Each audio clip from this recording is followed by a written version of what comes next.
Tanggal 12 Maret tahun 1945, Yesus menerobos lewat di tengah suatu himpunan sangat besar orang dan mereka memanggil-manggilnya dari segala penjuru.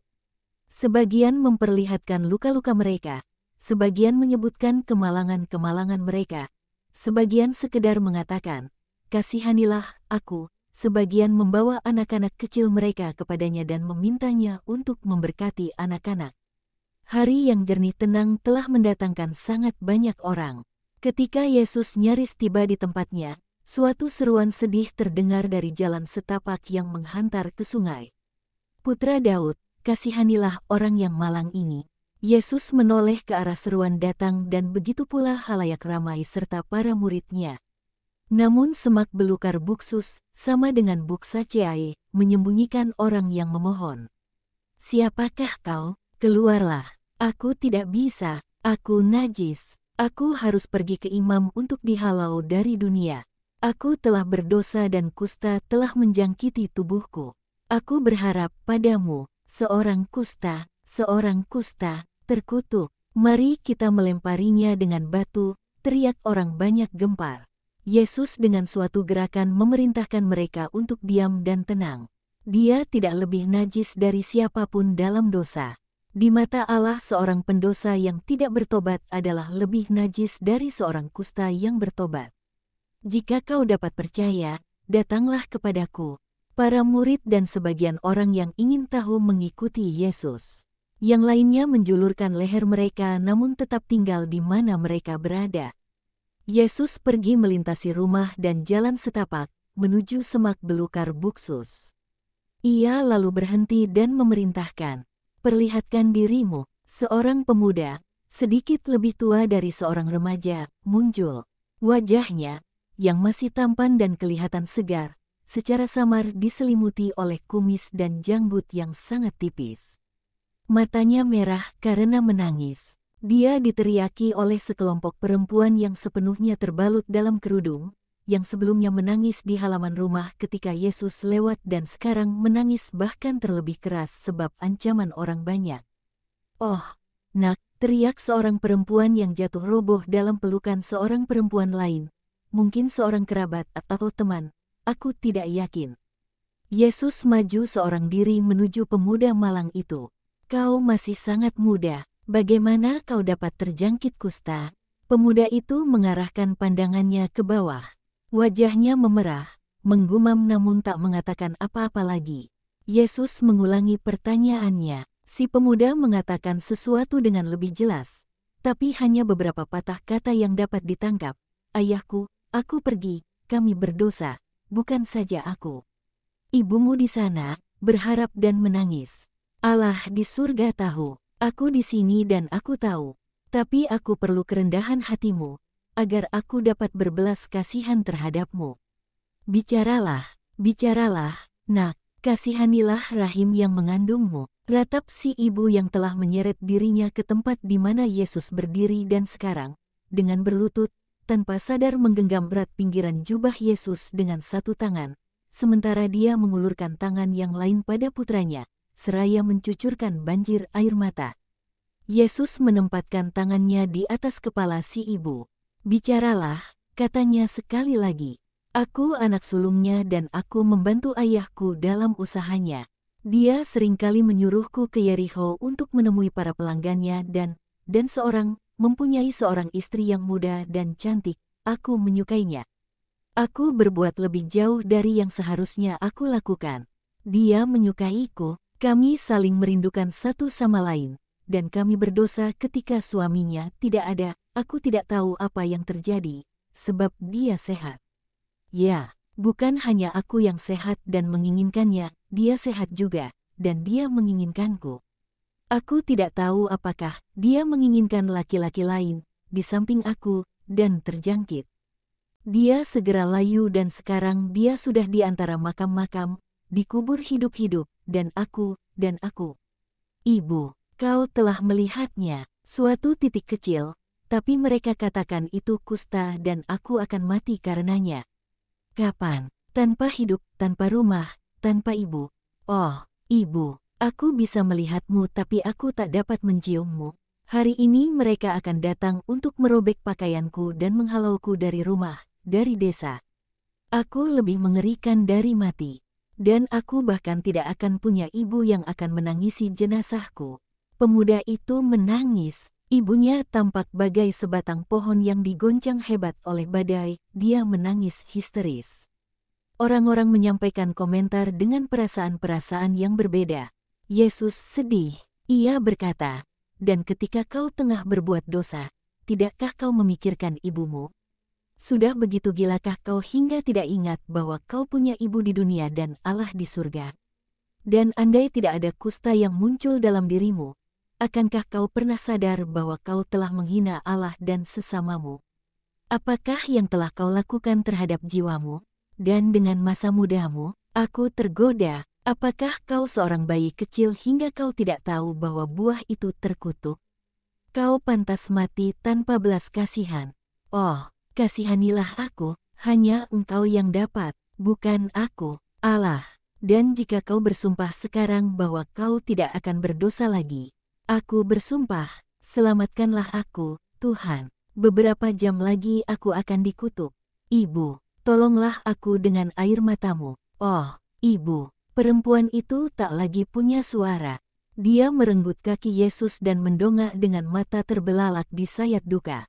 Pada wajahnya tergambar ekspresi tragis seorang yang sedang tenggelam dan tahu bahwa dia sedang berpegang pada topangan terakhir yang dapat menyelamatkannya.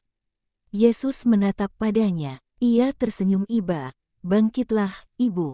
Putramu disembuhkan, tapi demi engkau, bukan dia." Perempuan itu masih belum percaya. Dia merasa bahwa anaknya tak mungkin disembuhkan, sebab sudah menyimpang jauh, dan dia menggelengkan kepala tidak percaya, dan terus-menerus menangis. "Nak, singkapkan jubahmu dari dadamu," yakni tempat di mana ada titik itu, supaya ibumu dapat terhibur. Sang pemuda menurunkan jubahnya dan tampil telanjang di hadapan semua orang. Kulitnya adalah kulit bersih mulus seorang pemuda yang kuat.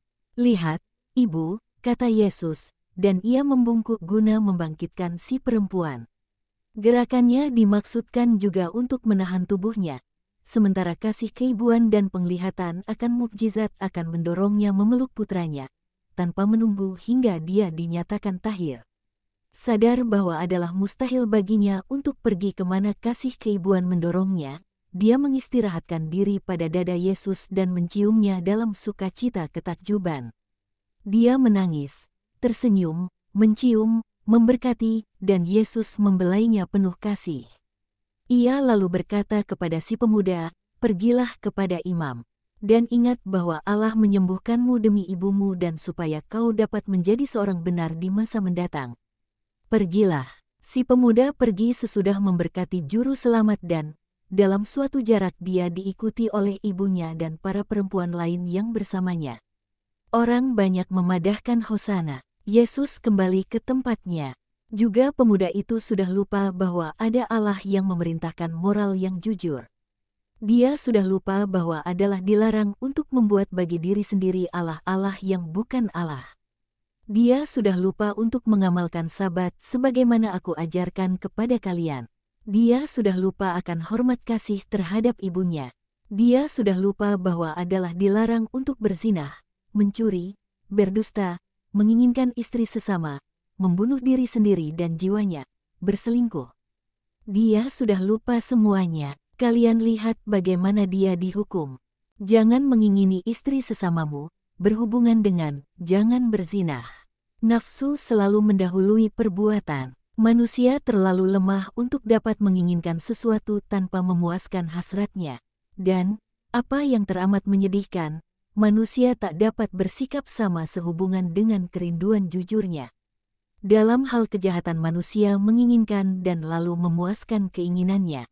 Dalam hal kebaikan manusia menginginkan dan lalu berhenti, jika dia tidak mundur. Sebab keinginan dosa tersebar luas bagai rumput liar yang menyebar dengan sendirinya. Aku akan mengulangi bagi kalian semua, apa yang aku katakan kepadanya. Apakah kau seorang bayi kecil hingga kau tidak tahu bahwa pencobaan itu beracun dan harus dihindari? Aku tergoda, dalih kuno, tapi sebab itu adalah juga contoh kuno. orang harus ingat akan konsekuensinya dan dengan demikian berkata, tidak. Sejarah kita tidak kekurangan teladan dari orang-orang murni yang bertekun kendati segala godaan seks dan ancaman dari orang-orang keji. Apakah pencobaan itu jahat? Tidak. Itu adalah karya si jahat. Tapi barang siapa berhasil mengatasinya, mengubahnya menjadi kemuliaan. Seorang suami yang bercinta dengan perempuan-perempuan lain adalah seorang pembunuh bagi istrinya, bagi anak-anaknya dan bagi dirinya sendiri. Barang siapa memasuki kediaman sesamanya untuk berbuat zina adalah seorang pencuri, dan pencuri yang paling pengecut. Seperti burung kako, dia menikmati sarang orang lain tanpa ongkos. Barang siapa menyalahgunakan kepercayaan baik seorang sahabat, adalah seorang pendusta, sebab dia berpura-pura membina persahabatan yang sesungguhnya tidak dimilikinya. Barang siapa berlaku demikian, mendatangkan aib bagi dirinya sendiri dan orang tuanya. Dengan demikian, dapatkah Allah bersamanya? Aku mengerjakan mukjizat demi ibu yang malang itu. Tapi aku merasa sangat jijik terhadap percabulan, hingga itu menyedihkanku. Kalian berteriak karena ketakutan dan ngeri akan kusta. Jiwaku berteriak karena jijik akan percabulan. Aku dikelilingi oleh segala kemalangan yang mungkin dan aku adalah juru selamat dari semuanya. Tapi aku lebih suka menjamah suatu jenazah dari seorang benar yang dagingnya mulai membusuk, yang semasa hidupnya jujur dan yang berdamai dengan jiwanya, daripada pergi dekat seorang yang berbau cabul. Aku adalah juru selamat, tapi aku adalah yang tak berdosa. Itu hendaknya diingat oleh mereka semua yang datang ke sini atau berbicara mengenai aku, dengan mempertalikan pribadiku dengan hasrat mereka sendiri. Aku tahu bahwa kalian menginginkan sesuatu yang lain dariku, tapi aku tak dapat. Rusaknya seorang pemuda, yang dibentuk kokoh dan sudah dirusakkan oleh percabulan, telah menyedihkan aku lebih dari jika aku harus bersentuhan dengan maut. Marilah kita pergi kepada orang-orang sakit, sebab aku tak dapat menjadi sabda, mengingat kemuakan yang mencekikku. Aku akan menjadi kesehatan bagi mereka yang berharap padaku. Damai sertamu, Yesus, sesungguhnya, sangat pucat, seolah ia sedang menderita. Ia tersenyum kembali hanya ketika ia membungkuk di atas anak-anak yang sakit atau orang-orang cacat yang terbaring di atas usungan mereka. Lalu ia akan kembali pada suasana hatinya semula. Teristimewa ketika ia memasukkan jarinya ke dalam mulut seorang anak laki-laki kecil yang bisu, sekitar 10 tahun, dan membuatnya mengatakan, Yesus, dan lalu, Mama. Orang banyak pergi dengan sangat perlahan. Yesus tinggal dan berjalan di bawah siraman sinar matahari di halaman. Hingga Iskariot datang menemuinya dan berkata, Guru, pikiranku tidak tenang. Kenapa, Yudas? Sebab orang-orang di Yerusalem itu, aku mengenal mereka. Izinkan aku pergi ke sana untuk beberapa hari. Aku tidak meminta engkau untuk menyuruhku pergi sendirian ke sana. Sebaliknya, sudi jangan biarkan itu terjadi. Utuslah Simon dan Yohanes bersamaku. Mereka sangat baik terhadapku dalam perjalanan pertama kita di Yudea. Yang satu meredakan semangatku, yang lainnya memurnikan pikiran-pikiranku itu sendiri. Engkau tak dapat percaya bahwa Yohanes begitu berarti bagiku. Ia adalah embun di atas semangatku dan minyak di atas airku yang bergelora. Percayalah padaku, aku tahu, oleh karenanya, janganlah kau heran jika aku sangat sayang padanya. Ia adalah damaiku, tapi kau juga, jika kau selalu baik, akan menjadi penghiburanku. Jika kau mempergunakan karunia-karunia Allah, yang ada banyak padamu, dalam melakukan yang baik, seperti yang kau lakukan beberapa hari ini, maka kau akan menjadi seorang rasul sejati. Dan akankah engkau mengasihiku seperti engkau mengasihi Yohanes? Aku akan sama mengasihimu, Yudas. Hanya saja aku akan mengasihimu tanpa khawatir ataupun sedih. Oh, Guru, betapa baiknya engkau. Kau boleh pergi ke Yerusalem. Tapi itu tak akan ada gunanya. Tapi aku tak ingin mengecewakan keinginanmu untuk membantuku. Aku akan segera memberitahu Simon dan Yohanes. Marilah kita pergi. Kau lihat bagaimana Yesusmu menderita untuk dosa-dosa tertentu.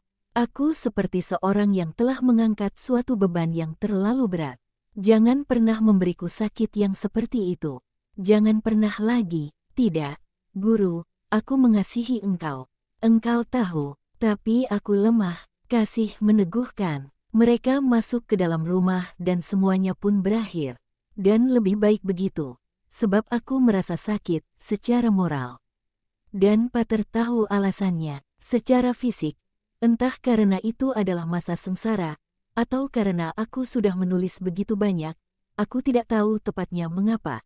Pada periode mengerikan ini aku sering mengalami suhu tinggi dan aku menderita sakit pada paru-paruku, tulang belakang dan perut. Aku pikir Kompito, 1, masih berdampak atasku.